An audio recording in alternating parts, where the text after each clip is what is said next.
내일 아침 눈을 떴는데 당신이 평생 모은 전 재산이 껌 한 통도 못 사는 종이 쪼가리가 되어 있다면 어떤 기분이 들까요? 상상하기 어렵겠지만 1923년 독일에서는 실제로 빵 한 덩어리를 사기 위해 술에 가득 돈을 싣고 가야 하는 비극이 벌어졌습니다. 빵 한 개의 가격이 불과 몇 달 만에 250마르크에서 2천억 마르크로 수직 상승해 버린 건데요. 돈이 부족하면 정부가 더 찍어내면 되는 거 아냐? 라는 이 위험한 착각이 어떻게 국가를 파멸로 이끄는지 그 잔혹한 진실을 지금 공개합니다. 여러분은 지금 자본주의라는 거대한 게임장에 아무런 무기 없이 서 있습니다. 대부분의 사람들은 열심히 일해서 돈을 벌 줄만 알지 정작 그 돈의 가치가 어떻게 결정되고 파괴되는지는 전혀 관심이 없거든요. 하지만 경제 지식은 알면 좋은 교양이 아니라 내 소중한 자산과 가족의 미래를 지키기 위한 유일한 생존 무기입니다. 하이퍼 인플레이션의 공포부터 100명이 19조 원을 벌어들이는 기괴한 코인 시장의 비밀까지 이 영상 하나로 전부 마스터해드립니다. 단언컨대 이 영상을 끝까지 보고 나면 세상을 보는 여러분의 눈은 완전히 다른 차원으로 업그레이드 될 거예요. 우리는 흔히 돈이 많아지면 세상의 빈곤 문제가 해결될 것이라고 믿습니다. 하지만 경제는 그렇게 단순하게 작동하지 않는다는 사실을 알아야 해요.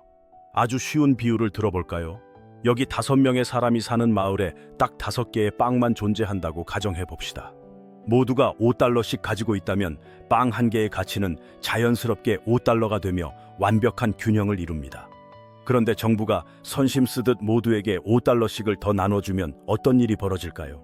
사람들은 이제 10달러를 가졌으니 빵을 2개씩 사고 싶어 하겠지만 마을의 빵은 여전히 5개뿐입니다.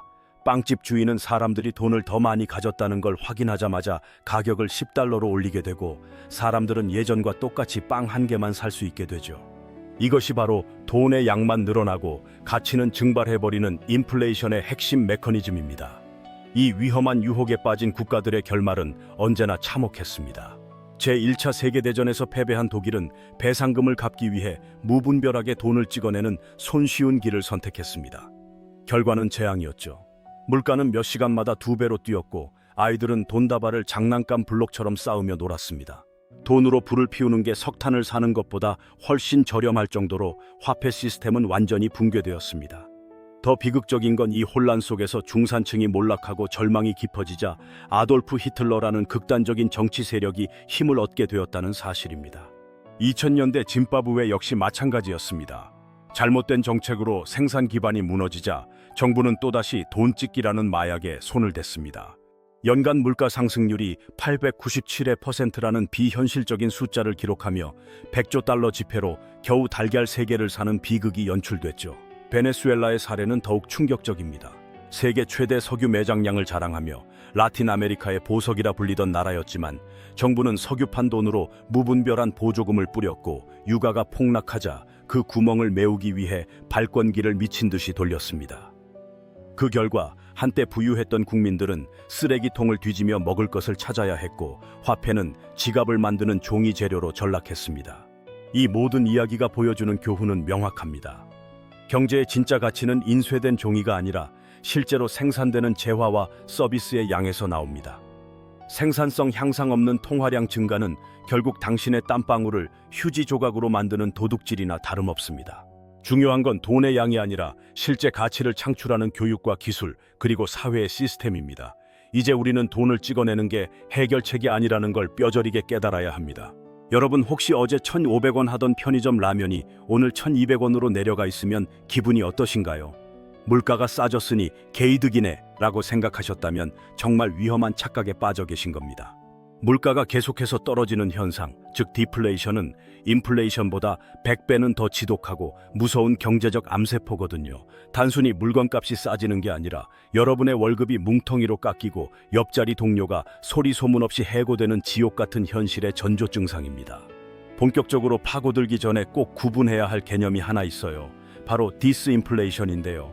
이건 물가가 오르는 속도가 조금 느려지는 것일 뿐 물가는 여전히 오르고 있는 상태입니다. 반면 디플레이션은 물가 상승률 자체가 영하권으로 곤두박질치는 완전한 경제 비상사태를 의미합니다. 왜 물가가 떨어지는데 경제가 망가질까요? 인간의 묘한 심리를 들여다보면 답이 나옵니다. 당신이 100만 원짜리 최신 스마트폰을 사려고 하는데 뉴스를 보니 다음 달엔 90만 원, 그 다음 달엔 80만 원으로 떨어진다고 합니다. 그럼 지금 당장 휴대폰을 사시겠어요? 아니죠. 100이면 100 더 기다릴 겁니다. 모든 사람이 이렇게 더 떨어지겠지라며 소비를 미루기 시작하면 시장에는 재고가 산더미처럼 쌓이고 기업들은 살아남기 위해 울며 겨자 먹기로 가격을 더 후려치게 됩니다. 가격이 내려가니 기업의 이익은 박살나고 결국 공장 문을 닫거나 비용을 줄이기 위해 직원들의 월급을 깎고 정리해고를 시작합니다. 돈이 없어진 소비자는 물건을 더 안 사게 되고 경제는 끝을 알 수 없는 하향 나선형의 구렁텅이로 빠져들게 되죠. 이 악순환이 현실화되었던 최악의 사례가 바로 1930년대 미국의 대공황이었습니다. 공장 굴뚝은 멈추고 거리는 일자리를 잃은 사람들로 가득 찼지만 역설적이게도 가게의 물건값은 계속해서 떨어졌습니다. 물건이 싸면 뭐 하나요? 주머니에 단돈 1달러도 없는데 말이죠. 더 무서운 건 디플레이션 시기에는 빚의 실질 무게가 폭등한다는 겁니다. 은행에서 빌린 돈 1억 원의 숫자는 그대로인데 물가와 내 월급은 20%가 깎였다면 내가 짊어진 빚의 가치는 사실상 1억 2천만 원이 넘게 폭증한 셈입니다. 현금을 쥔 부자들은 가만히 앉아 있어도 돈의 가치가 올라가지만 대출을 받아 집을 사고 성실히 일해온 서민들에겐 그야말로 피눈물 나는 재앙이 펼쳐지는 겁니다. 국가는 이 지독한 상태를 해결하기 위해 금리를 제로 수준으로 낮춰서 돈을 빌려 쓰라고 애원하거나 양적 완화라는 심폐소생술을 시도합니다. 하지만 한번 얼어붙은 사람들의 소비 심리는 좀처럼 녹지 않습니다. 이게 바로 경제학자들이 가장 두려워하는 유동성 함정입니다.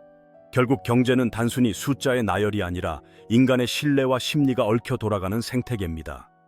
우리가 디플레이션의 징조를 기민하게 읽어야 하는 이유가 바로 여기 있습니다. 우리가 매일 쓰는 10,000원짜리 지폐 한 장, 이 종이 쪼가리에 도대체 어떤 마법이 걸려 있길래 밥도 사 먹고 옷도 살 수 있는 걸까요? 사실 과거의 돈은 지금과 완전히 달랐습니다. 1970년대 이전까지만 해도 돈은 금으로 바꿔준다는 일종의 보증서였거든요. 정부가 금괴금을 보관한 만큼만 돈을 찍어내는 금본위제 덕분에 화폐 가치는 아주 단단하고 안정적이었습니다. 하지만 전쟁 비용을 감당하기 위해 돈을 무제한으로 찍고 싶었던 미국은 1971년 이제 금으로 안 바꿔줄 거야 라는 폭탄 선언을 합니다. 그때부터 현대 화폐의 운명은 실물 자산이 아닌 신뢰라는 보이지 않는 끈에 묶이게 된 것이죠. 이제 돈의 가치는 오직 수요와 공급, 그리고 그 나라 경제에 대한 사람들의 믿음에 따라 결정됩니다. 이 믿음의 척도가 바로 환율이에요.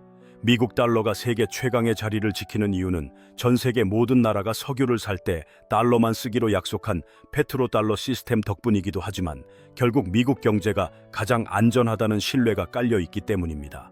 반대로 아까 본 터키나 아르헨티나처럼 정부가 갈팡질팡하면 사람들은 저 나라 돈은 곧 휴지가 되겠네 라고 생각하며 팔아치웁니다.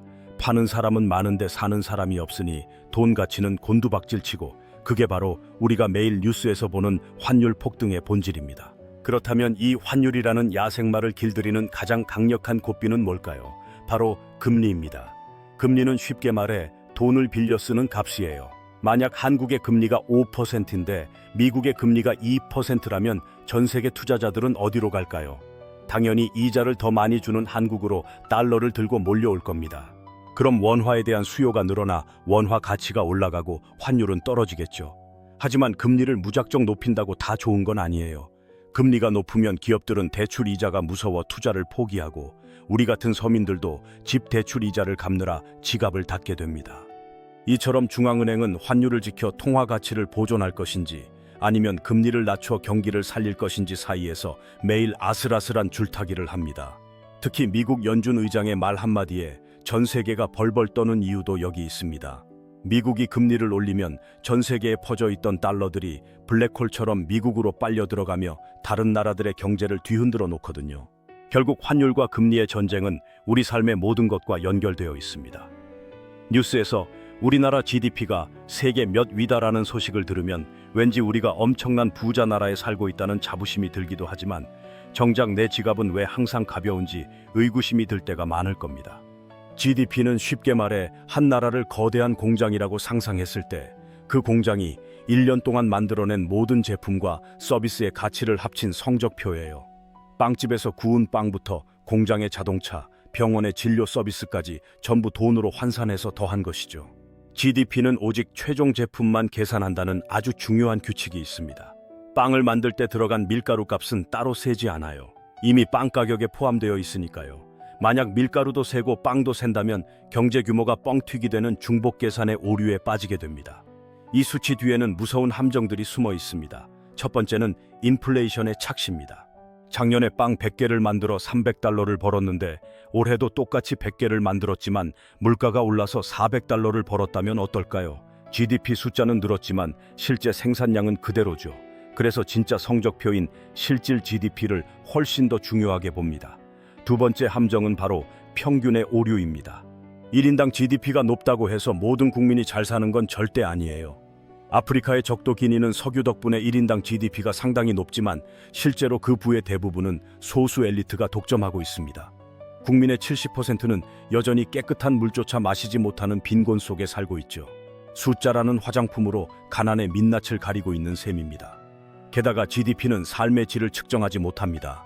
큰 재난이 일어나 도시가 파괴되어도 복구 공사를 하면 GDP는 올라갑니다. 가사노동이나 자원봉사처럼 정말 가치 있는 활동들은 돈이 오가지 않는다는 이유로 GDP에서 철저히 외면당합니다. 반대로 환경을 파괴하며 공장을 돌려도 GDP는 환호하죠. 직원이 100명도 안 되는데 1년에 무려 19조 원을 버는 회사가 있다면 믿으시겠어요? 삼성전자보다 적은 인원으로 그에 맞먹는 이익을 내는 이 기괴한 회사의 정체는 바로 스테이블 코인 업체 테더입니다. 스테이블 코인을 아주 쉽게 이해하려면 카지노의 칩이나 백화점 상품권을 떠올려 보시면 됩니다. 변동성이 심한 코인판이라는 카지노에서 현금처럼 쓸 수 있게 가치를 $1에 딱 고정해둔 디지털 화폐죠. 비트코인 가격이 요동쳐도 이 스테이블 코인은 언제나 $1의 가치를 유지하도록 설계되어 있습니다. 사람들은 왜 위험해 보이는 이 코인에 450조 원의 거금을 쏟아 부을까요? 전문 트레이더들에게 스테이블 코인은 대피소와 같습니다. 수익을 냈을 때 재빨리 스테이블 코인으로 바꿔두면 내 소중한 수익을 안전하게 달러 가치로 보존할 수 있습니다. 화폐 가치가 망가진 나라들에서는 더 드라마틱한 일이 벌어집니다. 터키나 아르헨티나, 베네수엘라 사람들에게 스테이블 코인은 투자가 아니라 생존 그 자체입니다. 자고 일어나면 내 월급이 반토막 나는 나라에서 사람들은 월급을 받자마자 스마트폰을 켜서 스테이블 코인을 삽니다. 이 회사들은 어떻게 돈을 벌까요? 비밀은 바로 이자 독식에 있습니다. 여러분이 $1를 주고 코인을 사면 그 회사는 그 돈으로 미국 국채를 사고 거기서 나오는 엄청난 이자를 몽땅 가져갑니다. 주의할 점도 있습니다. 2022년 테라 사태처럼 수학 공식으로만 가치를 유지하려던 코인들이 하루아침에 0원이 되는 참사도 있었거든요. 세상의 모든 불이 꺼지고 금융 시스템이 멈췄을 때 여러분은 무엇을 손에 쥐고 계시겠습니까? 인류가 수천 년간 마지막 보루로 선택해온 것은 항상 금이었습니다. 금은 공장을 돌리는 원자재도 아니고 배당이나 이자를 주지도 않습니다. 오히려 보관 비용만 잡아먹는 애물단지처럼 보이기도 하죠. 하지만 주식시장이 폭락하고 화폐의 가치가 흔들릴 때 사람들은 본능적으로 이 차갑고 반짝이는 금속 덩어리를 향해 달려갑니다. 왜냐하면 금은 인간이 마음대로 늘릴 수 없는 한정된 자산이기 때문입니다. 인류가 지금까지 캔 금을 다 모아봤자 올림픽 수영장 4개를 겨우 채울 정도로 희귀합니다. 반면 정부가 찍어내는 종이돈은 필요에 따라 무한정 늘어날 수 있죠. 실질 수익률과 금값은 아주 강력한 역상관관계를 보여줍니다. 은행에 돈을 넣어봤자 물가 오르는 걸 못 따라가서 내 돈의 구매력이 줄어들 것 같을 때 금값이 폭등한다는 뜻입니다. 이자도 안 주는 금이 오히려 손해를 보는 은행 예금보다 훨씬 매력적인 투자처가 되는 기묘한 순간이죠. 금은 수익을 극대화하는 수단이 아니라 포트폴리오의 안정장치입니다. 성공한 투자자들이 포트폴리오의 5%에서 10%를 항상 금으로 채워두는 이유도 바로 여기 있습니다. 평소에는 조용히 숨어 있다가 모든 자산이 휴지 조각이 될 때 금은 홀로 빛을 발하며 여러분의 자산을 방어해 주거든요. 긴 여정을 함께 해오신 여러분 정말 고생 많으셨습니다. 독일의 빵집부터 디지털 코인 시장까지 우리는 돈의 가치가 어떻게 만들어지고 파괴되는지 그 현장을 목격했습니다. 오늘 배운 이 지식들은 자본주의라는 거친 바다에서 여러분의 자산을 지켜줄 유일한 구명조끼이자 날카로운 무기입니다. 당장 오늘부터 실천해야 할 3가지 행동 가이드를 정리해 드릴게요. 첫째, 뉴스의 헤드라인이 아니라 그 뒤에 신호를 읽으세요. 둘째, 내 자산의 체력을 점검하고 포트폴리오에 금과 같은 안전장치를 적절히 배분하세요. 셋째, 가장 중요한 투자처는 결국 나 자신임을 잊지 마세요. 당신이 가진 기술과 지식은 누구도 뺏어갈 수 없고 인플레이션에도 가치가 떨어지지 않습니다. 경제 위기는 예고 없이 찾아오지만 준비된 사람에겐 오히려 인생을 바꿀 거대한 기회가 되기도 합니다. 오늘 이 영상을 끝까지 시청한 여러분은 이미 그 눈을 갖기 시작했습니다. 세상이 흔들려도 흔들리지 않는 나만의 기준을 세우는 것, 그게 바로 우리가 경제를 공부해야 하는 진짜 이유입니다. 오늘 배운 내용을 절대 잊지 마시고 여러분의 지갑과 미래를 당당하게 지켜나가시길 바랍니다.